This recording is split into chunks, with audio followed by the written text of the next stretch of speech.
Neither your cholesterol levels nor your blood pressure can forecast whether you'll be thriving at 80. I devoted 4 decades at the Mayo Clinic investigating why certain individuals enjoy extended, vibrant lives while others don't. Let me be direct with you. Nearly everything you've heard regarding longevity is either missing key pieces or completely inaccurate. I hold a doctoral degree in public health. My career includes more than 150 published studies on aging and death rates. I've personally traveled to each blue zone across the globe to examine communities where living past 100 is routine. What I'm about to share are the 10 genuine factors that determine why some individuals outlive others by significant margins. These aren't the explanations you'll find in popular publications. These aren't the stories that supplement manufacturers promote.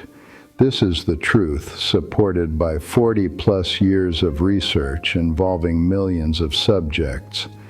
I'm sharing this because I've witnessed far too many of my friends pass away prematurely. I've observed too many gifted colleagues dedicate their careers to health research, only to make decisions that ultimately destroyed them. I refuse to stand by while you repeat those same errors. The primary factor, and this represents the most crucial information I'll convey today, involves the depth of your human connections. This isn't about your follower count on digital platforms. This isn't about how frequently you attend social gatherings. I'm referring to the genuine substance and richness of your bonds with fellow human beings. Harvard has been conducting a study for 85 years now. This investigation began in 1938 and has tracked the original participants and subsequently their offspring for approaching a full century. This represents the most extensive examination of human existence ever undertaken. After all those years, after collecting all that information, the most powerful single indicator of who experienced the longest, healthiest existence wasn't their eating habits, their physical activity, or their genetic inheritance. What mattered most was how satisfied they felt in their relationships at age 50. Those individuals who reported the highest relationship satisfaction at 50 showed the best health outcomes at 80. Their contentment in relationships proved to be a superior predictor of physical wellness than what their cholesterol readings indicated. Let me emphasize this again, because grasping this concept is essential. The quality of your connections forecasts your well-being more accurately than cholesterol ever could. Being socially cut off damages your health comparably to consuming 15 cigarettes daily. This isolation proves more detrimental than carrying excess weight. It's more harmful than leading an inactive lifestyle. Feeling lonely elevates your dementia risk by 50%, increases heart disease likelihood by 29%, and raises stroke probability by 32%. When isolation sets in, your system perceives this as a threat to survival. Your immune defenses become hyperactive. Inflammatory processes intensify and remain elevated. Cortisol levels stay chronically high. Sleep quality deteriorates. Your heart and blood vessels sustain progressive damage. This lesson came to me through painful personal experience. Eleanor, my spouse, passed away 8 years ago. Our marriage lasted 61 years. Following her death, my own will to continue living nearly vanished. While I understood the academic research connecting widowhood to increased mortality, living through it proved entirely different. During that first year after losing her, I noticed my own decline happening. My walking pace decreased noticeably. My desire for food vanished entirely. Social contact with friends ceased. Then I recalled everything my entire career had taught me, and I compelled myself to act contrary to my instincts. I became part of a walking group. I committed to having breakfast with companions twice weekly. I increased the frequency of calls to my children. I reconnected with former colleagues. The process felt difficult. Initially, it seemed forced and unnatural, but the scientific evidence proved correct. Within 24 months, my health had improved beyond where it had been during Eleanor's final years, when caregiving responsibilities had consumed me entirely. If this video teaches you nothing else, remember this one thing. Begin investing in your relationships immediately. Contact your parents this very day. Schedule time with friends. Be present for the people in your life. How connected you feel at 50 will shape your health at 80 more powerfully than any other single action you take. The second factor explaining extended lifespans is having purpose, possessing a compelling reason to greet each new morning. The Japanese have a word for this concept, Ikigai. This isn't concerned with productivity metrics or achieving specific goals. What matters is sensing that your existence holds significance and moves in a meaningful direction. Research tracking nearly 7,000 individuals across 14 years revealed that participants with the strongest sense of purpose showed a 15% reduced mortality risk from all causes.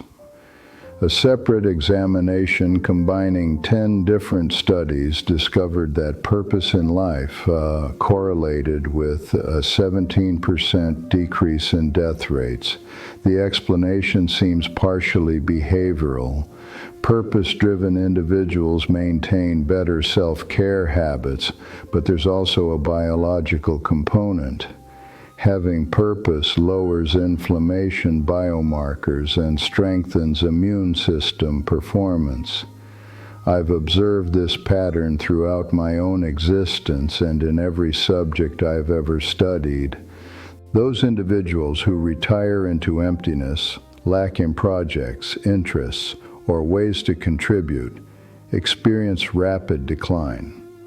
Those who possess something meaningful that draws them from bed each morning, whether that's tending gardens, doing volunteer work, crafting furniture, or looking after grandchildren, maintain mental sharpness and physical vitality well into their 90s. Following my retirement, I continued consulting work for several years. When that phase concluded, I began creating furniture. My skills are honestly quite poor, but having a project matters. Having something that demands thinking, planning, and problem solving carries more significance than most people realize. The third factor involves movement, though probably not the variety you're imagining. This isn't about gym subscriptions or regimented workout sessions. I'm describing persistent low-intensity movement woven throughout your entire day. During my visit to Okinawa, one of the original Blue Zone locations, I observed that residents there don't approach exercise the way Americans conceptualize it. They don't participate in marathons or engage in weightlifting. Their pattern involves moving continuously. They sit on floors rather than furniture, which means they execute the functional equivalent of body weight squats 30 to 40 times daily, simply through standing up and sitting down. They walk for errands, they tend gardens, they perform household cleaning. Extended periods of sitting rarely occur. Scientific evidence supports this observation. A study monitoring over 17,000 participants discovered that individuals taking more than 7,000 steps daily showed a 50 to 70% lower death risk compared with those taking fewer than 4,000 steps. This finding wasn't about workout intensity or achieving target heart rates. The benefit came simply from consistent movement spread across the day, instead of remaining sedentary for extended periods and attempting to compensate with a single vigorous exercise session. Contemporary living has systematically eliminated movement opportunities. You remain seated during commutes. You sit throughout the workday. You sit during meals. You sit while relaxing. The typical office employee moves for under 2 hours within a 16-hour period of wakefulness. This pattern proves catastrophic for physical health. Design your life so movement occurs automatically. Walk to purchase your coffee. Choose stairs over elevators. Remain standing during telephone conversations. Transform movement from something optional into something unavoidable. The fourth factor, one that receives insufficient attention, concerns muscle mass. This isn't about appearance. This is about survival itself. Grip strength ranks among our most reliable mortality predictors. Research examining nearly 140,000 individuals across 17 nations found that each 5-kilogram reduction in grip strength corresponded with a 16% increase in all-cause mortality risk. Grip strength predicted cardiovascular death more accurately than systolic blood pressure measurements. Allow me to state this again. Your ability to squeeze a measurement device forecasts your survival prospects better than blood pressure readings do. Why does this matter so profoundly? Because grip strength serves as a proxy indicator for total muscle quantity and overall physiological capability. Beyond age 30, you forfeit 3 to 5% of muscle mass each decade if you maintain a sedentary lifestyle. This loss accelerates past 60. By 80, many individuals have lost 30 to 40% of the muscle they possessed during their prime years. This transcends simple weakness.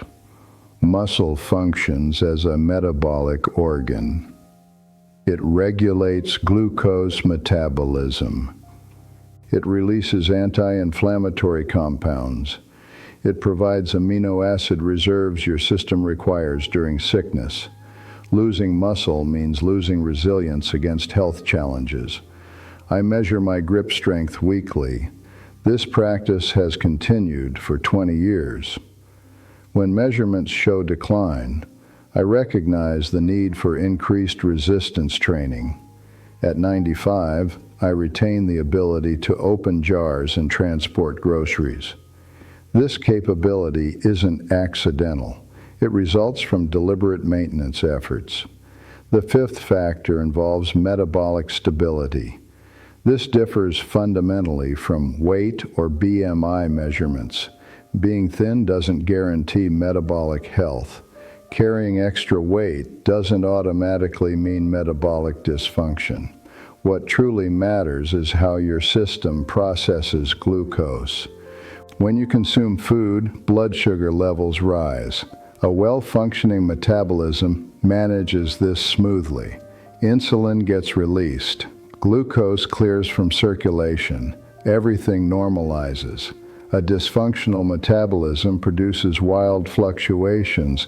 Blood sugar spikes dramatically, then crashes, and over time this pattern generates insulin resistance, which represents one of the earliest detectable indicators of metabolic disease. Elevated insulin drives fat accumulation, triggers inflammation, increases blood pressure, and speeds arterial hardening.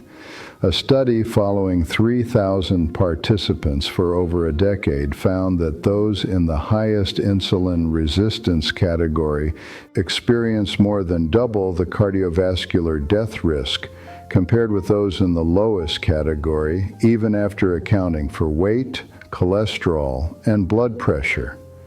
Two people can consume identical meals, yet experience completely different glucose responses. Continuous glucose monitoring has demonstrated this repeatedly. Certain individuals handle specific foods smoothly while others experience dramatic spikes. The answer isn't calorie obsession, it's developing a metabolism that responds predictably to nutrition. This means emphasizing protein and fiber, which stabilize blood sugar. It means practicing strength training, which enhances insulin sensitivity. It means eliminating ultra-processed products that generate glucose chaos. The sixth factor is circadian discipline. Your body doesn't merely react to what you consume and how you exercise. It responds to the timing of those activities. Your circadian rhythm represents the internal 24-hour clock governing every cell in your organism.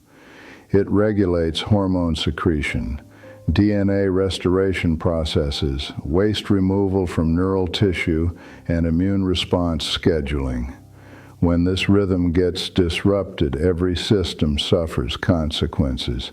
A study examining over 400,000 individuals found that participants with disrupted circadian patterns showed significantly elevated rates of psychiatric conditions, cancer, cardiovascular disease, and premature death. The magnitude of this effect matched smoking's impact. Shift workers experience earlier mortality, even controlling for diet and exercise variables. People with late sleep preferences die younger. Individuals with irregular sleep patterns die younger. This isn't a lifestyle consequence. It's a biological reality. Glucose processing ability deteriorates as evening approaches. Consuming an identical meal at 8 in the evening generates significantly higher blood sugar spikes than eating it at 8 in the morning. Your pancreas is biologically programmed to produce less insulin after sunset. Eating substantial meals late at night forces your organism to process glucose during its least capable period for doing so. I retire at a consistent time nightly. I wake at a consistent time each morning. I consume my largest meal at midday. I expose myself to bright light within the first hour after waking. These aren't lifestyle luxuries, they're biological requirements. The seventh factor isn't avoiding stress, but recovering from it. Most people believe the objective is eliminating stress entirely. That's incorrect. The objective is recovering effectively from stress. The longest living populations don't experience stress-free existences. Many have endured tremendous difficulties. What distinguishes them is their capacity to shift from activation back to rest. Their nervous systems demonstrate flexibility. They can escalate when circumstances demand it and de-escalate when threats pass. Heart rate variability, measuring the time variation between successive heartbeats, provides one of the best assessments of this capacity. Greater variability indicates a more adaptable nervous system. Reduced variability suggests you're trapped in chronic activation. A meta-analysis examining over 40 studies determined that low heart rate variability predicts cardiovascular mortality regardless of other risk factors. Chronic stress flattens your cortisol pattern. Typically, cortisol peaks in the morning for wakefulness and drops in the evening to facilitate sleep. Chronic stress maintains elevation throughout day and night. This increases inflammation, compromises immune function, and accelerates cellular aging. Research is measuring telomere length, a biological aging marker, discovered that chronically stressed individuals possess significantly shortened telomeres, equivalent to 10 additional years of aging. The crucial element is that stress must terminate. Your system must receive the safety signal. Exercise accomplishes this effectively. An intense workout activates your stress response. Then when it concludes, recovery systems engage. This cycle builds resilience. Breathing techniques, particularly exhaling longer than inhaling, directly activate your vagus nerve and shift you toward recovery. Cold exposure functions similarly. I lost Eleanor. I've lost the majority of my closest companions. I've experienced tremendous stress. What sustains me are rituals that signal safety. My morning walk, my breakfast with companions, my evening reading. These aren't indulgences. They're survival mechanisms. The eighth factor is inflammation management. Aging isn't driven by time's passage alone. It's driven by biological friction, the gradual accumulation of cellular damage. Research literature now uses a term called inflammaging, chronic low-level inflammation that silently dismantles your physiology across decades. This differs from the inflammation you experience after injury that's acute and healthy. This is systemic and invisible. It fuels cardiovascular disease, type 2 diabetes, cancer, Alzheimer's disease, and arthritis. All these conditions share chronic inflammation as a fundamental mechanism. The biomarkers for this include molecules like C-reactive protein and interleukin-6. In healthy individuals, these spike briefly during infections and return to baseline. In someone experiencing chronic inflammation, they remain elevated for years. CRP exceeding 3 milligrams per liter associates with substantially higher cardiovascular risk. What generates this inflammation?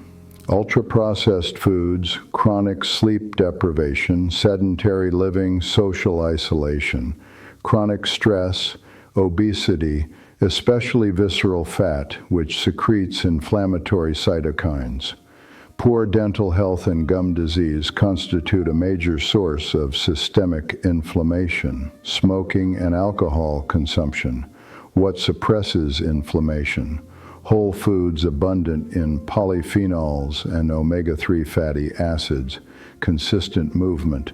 Strength training, restorative sleep, stress recovery, and interestingly, profound social connection, which returns us to our starting point. Everything interconnects. The ninth factor isn't what you consume, but your approach to eating. I've visited Okinawa, Sardinia, Icaria, the Nicoya Peninsula in Costa Rica, and Loma Linda in California. These locations represent where people achieve the longest lifespans. Their dietary patterns vary enormously. Some consume meat, others abstain. Some drink wine, others avoid it.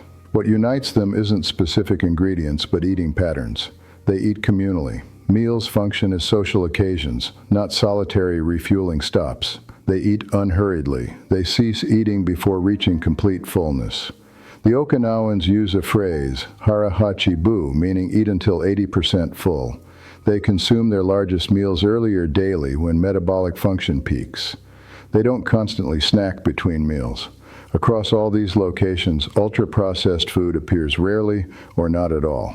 Not because people demonstrate virtue, but because these products simply weren't integrated into their food traditions. When processed foods enter these populations, their health advantages vanish within one generation. This pattern has been documented repeatedly.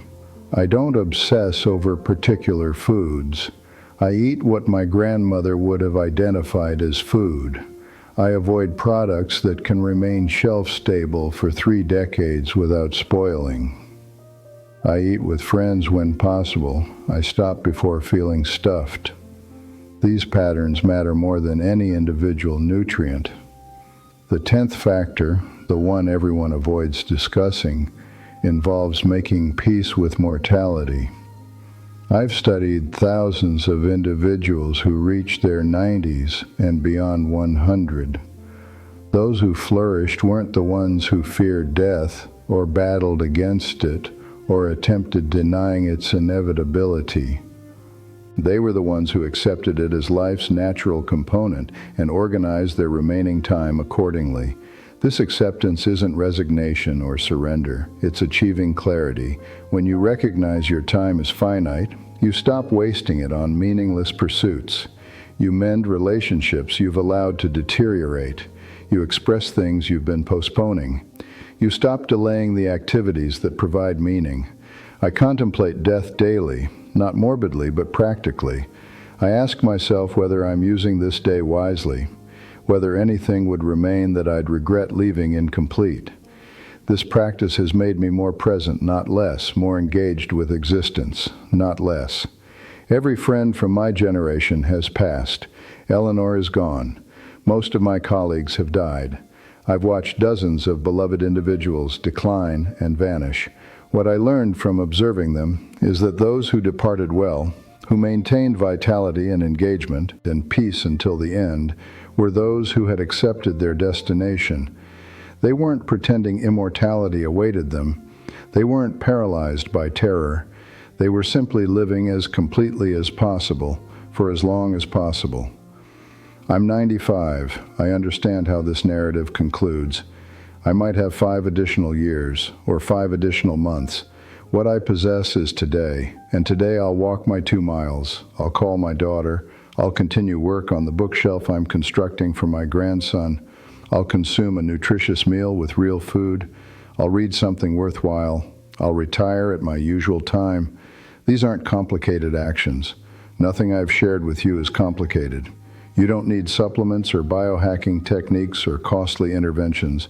You need to invest in your connections. You need a reason for waking. You need to move your body throughout each day. You need to preserve your muscle mass. You need to maintain blood sugar stability. You need to honor your circadian rhythm. You need to recover from stress rather than allowing it to become chronic. You need to control inflammation. You need to eat like a human being rather than a waste receptacle. And you need to accept that your time here is finite. I devoted 43 years to studying this. I've examined thousands of research papers. I've analyzed information from millions of subjects, and what I can tell you with complete certainty is that individuals who live longest and healthiest aren't doing anything exotic. They're simply executing basic practices consistently, decade following decade, while everyone else searches for shortcuts. Shortcuts don't exist. There's only showing up daily and treating your body and your relationships as though they matter, because they do. They're all you possess. I hope something I've shared today helps you achieve a longer and better existence. That represents all I hoped to accomplish. Thank you for listening to an elderly man speak for a while.